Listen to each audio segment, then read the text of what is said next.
আবারও প্রমাণ হলো আজও সমাজে সৎ মানুষের অভাব নেই। এক অটো চালকের সততা সমাজে দৃষ্টান্ত স্থাপন করল। জানা যায়, অটো চালক সুজিত দেবনাথ গতকাল রাতে যাত্রী নিয়ে রওনা দেন। 2 থেকে 3 জন যাত্রীকে তাদের গন্তব্যে নামিয়ে দেওয়ার পর হঠাৎ তিনি দেখতে পান তার অটোর ভেতরে একটি মহিলার ব্যাগ পড়ে আছে। ব্যাগ দেখে তিনি অনুমান করেন এটি কোনো এক যাত্রী ভুলবশত ফেলে গেছেন।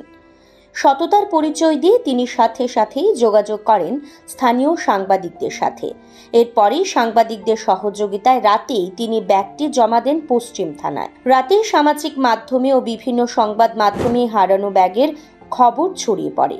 আজ সকালে সেই সংবাদ দেখে ব্যাগের প্রকৃত মালিক থানায় এসে যোগাযোগ করেন। পুলিশ ব্যাগটি যাচাই বাছাইয়ের পর তার হাতে তুলে দেন।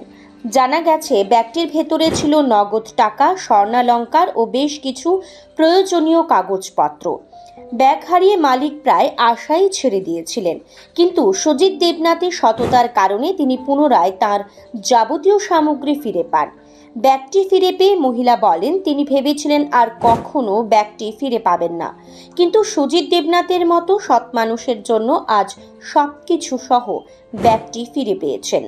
তাকে এবং সংবাদ মাধ্যমকে আন্তরিক ধন্যবাদ জানিয়েছেন ওই মহিলা। এই ঘটনায় সাধারণ মানুষ অটো চালক সুজিত দেবনাথকে কুর্নিশ জানিয়েছেন।